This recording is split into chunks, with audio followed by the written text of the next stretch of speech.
Hi hello नमस्कार, मी सुप्रिया आणि तुम्हा सर्वांचं स्वागत आहे आपल्या एका नवीन व्हिडिओमध्ये। आज आपण हाय प्रोटीन रेसिपी बनवणार आहोत, जे की पौष्टिक अशी आहे, जेणेकरून तुम्हाला जर तुम्ही डाएट वगैरे करत असाल तर तुम्ही संध्याकाळ किंवा रात्रीच्या दुपारच्या जेवणासाठी नक्कीच तुम्ही हे खाऊ शकता।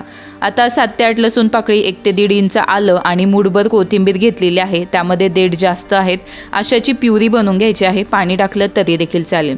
कुकर घेतलाय, कुकरमध्ये थोडंसं तेल आणि तूप टाकून घेतलं।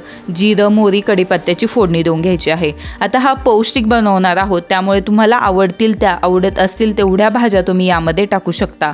आता मी यामध्ये ढोबळी मिरची बारीक चिरून टाकलेली आहे। ज्यावेळेस तुम्ही कोणताही राईस बनवता ना, त्यावेळेस काय करायचं, ढोबळी मिरची अशी बारीक चिरून तेलामध्ये फ्राय करायची, त्याची चव अजून वाढते।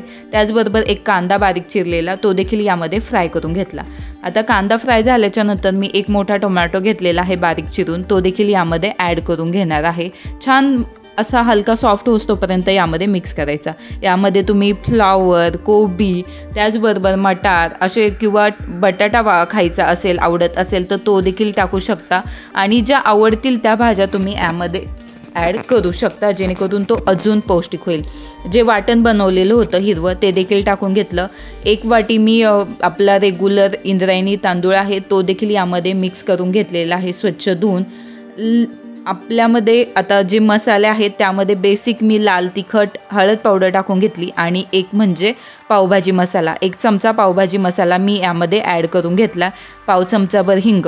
छान ह्याला मिक्स करून घ्यायचं अगदी तेल सुटेपर्यंत। भात आपण म्हणजे तांदूळ धुवून घेतो, त्यामुळे त्यामध्ये थोडंसं पाणी असतं, ते देखील एकदम कोरडं होतोपर्यंत, अगदी तेल सुटेपर्यंत हे तांदूळ यामध्ये छान परतून घ्यायचा। त्यानंतर जितका तांदूळ घेतला होता तितकेच मूग घेतलेले आहेत। आता मूग मी जवळपास 5 ते 7 तास भिजत ठेवलेले होते आणि ते यामध्ये वापरलेले आहेत। चवीनुसार मीठ टाकून घ्यायचं, मिक्स करून घ्यायचं आहे छानपैकी आणि आता यामध्ये पाणी टाकून घ्यायचं। पाणी टाकल्याच्या नंतर जितकं म्हणजे तुम्हाला चिकट भात हवा आहे त्यानुसार पाणी टाकू शकता किंवा मोकळा, अगदी तुम्ही रेग्युलर भात बनवता त्यानुसार तुम्ही पाणी टाकायचं।